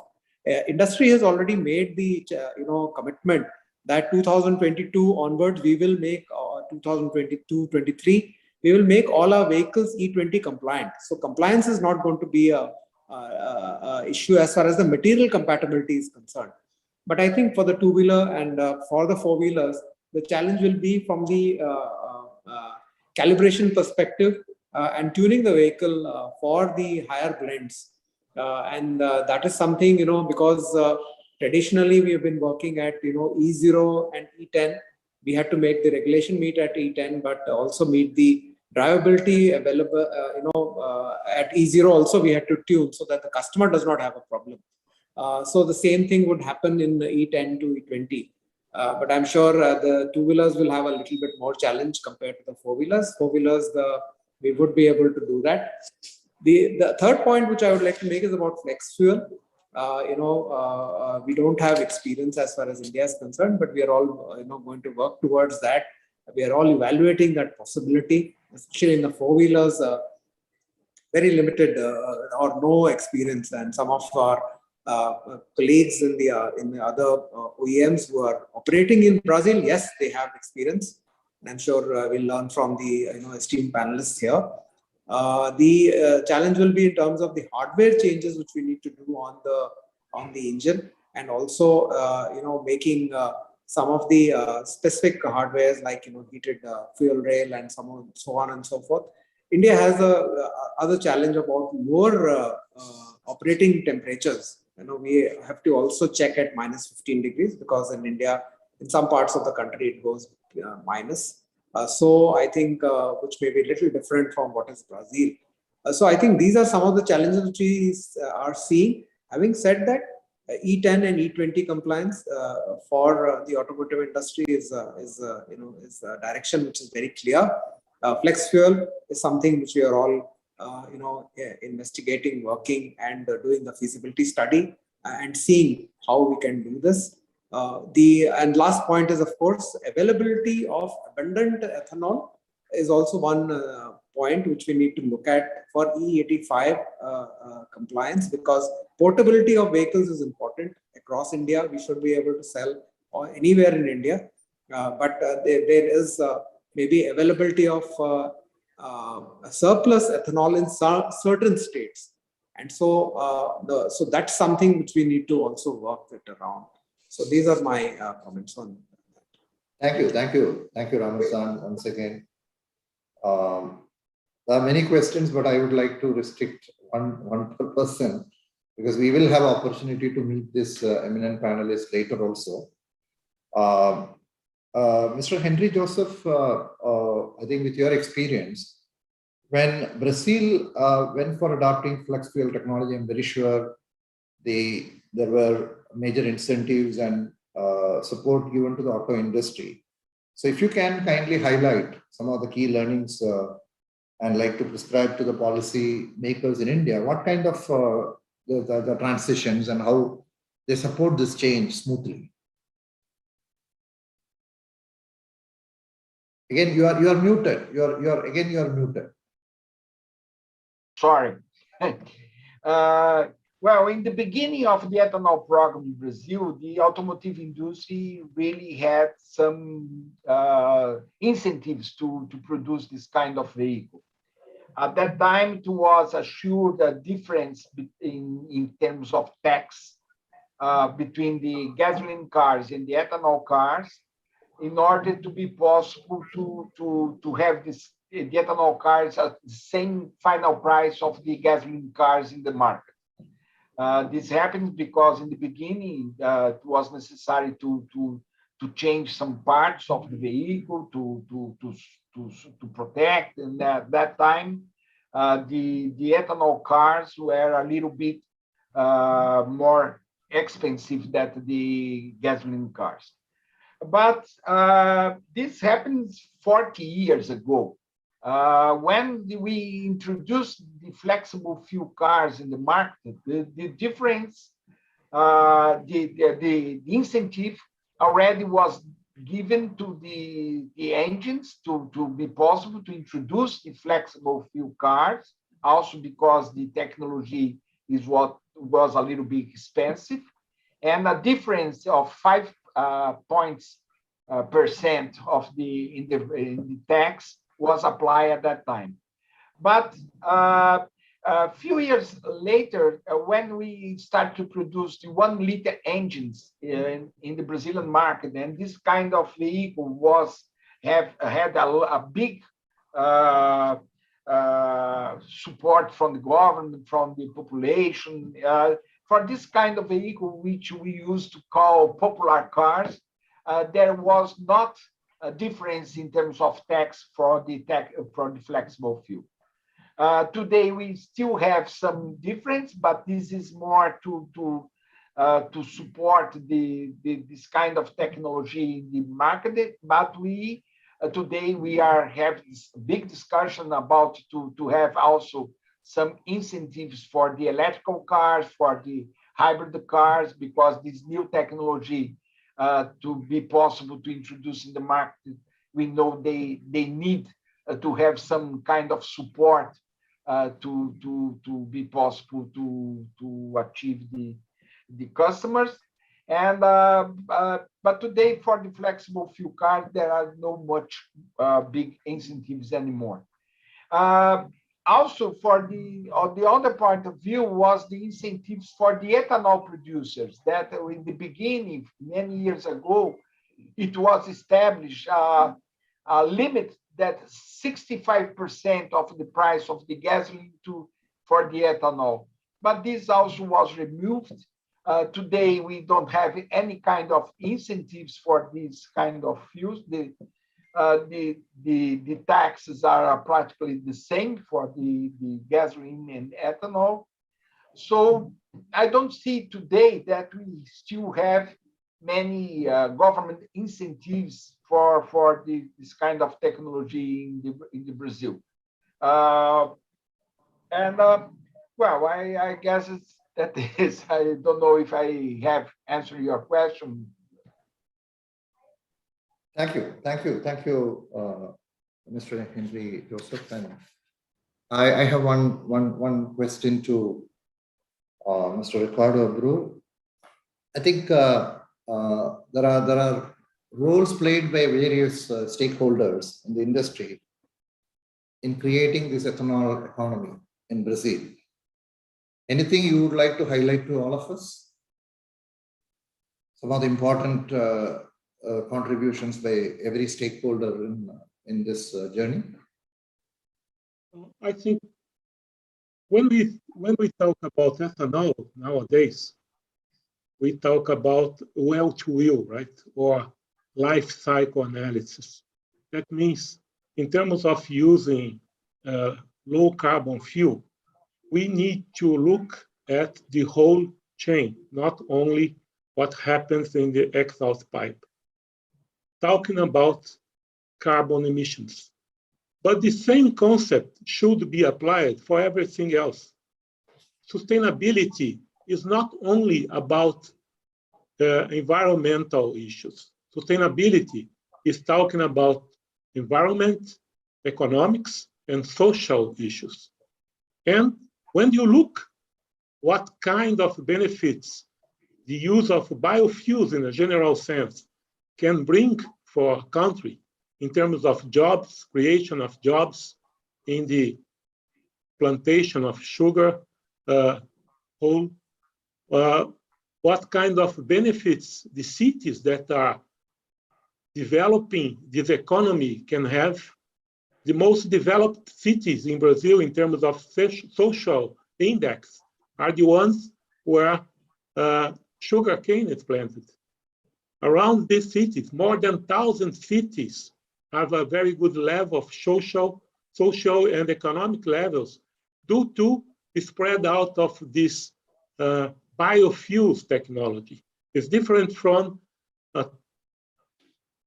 economics based on fossil fuels, for instance, that's very concentrated in small, big players with a lot of capital invested, and you spread out the benefits of this new era, this economic era, by using ethanol. I think we cannot forget that sustainability is not made only of environmental issues, but everything must be taken into consideration. And that's perhaps, in my opinion at least, the most important point of looking for the use of renewable fuels, biofuels in the future. Thank you. I think we had, there are plenty of questions. All of you should apologize because we have exceeded the allotted 45 minutes. In fact, I have taken liberty of extending it by another 10 minutes, and sorry for that to all participants. It was a we have a great panel, and it was a very enriching discussion. I'm very sure we can reach out and discuss more on this topic. So I would like to thank personally the members who are attending this session virtually, and also all the industry representatives who have joined to this panel. Thank you all participants. Stay safe, and we will have, I know there are a lot of questions, and we will have more time to connect with each other and clarify and take this journey, ethanol journey, forward. Thank you. Thank you. Thank you very much. Thank you. Thank you. Thank you. On behalf of all Ethanol Talk partners, I'd like to reiterate our gratitude for all the speakers and the audience for today. Additionally, I'd like to tell all of you that Unica has informed that they are launching an ebook on sustainable mobility, ethanol blending policy, which is about flex fuel technology and higher blending main questions prepared based on Indian technical demands. This ebook will be available at the site sugarcane.org. Just to remind you, Ethanol Talks will continue tomorrow, starting at 4 p.m. Indian time, with 3 panels focusing on industrial production, logistics, and how Brazil and India will build the next steps together. We hope that you can join us today again tomorrow. See you all.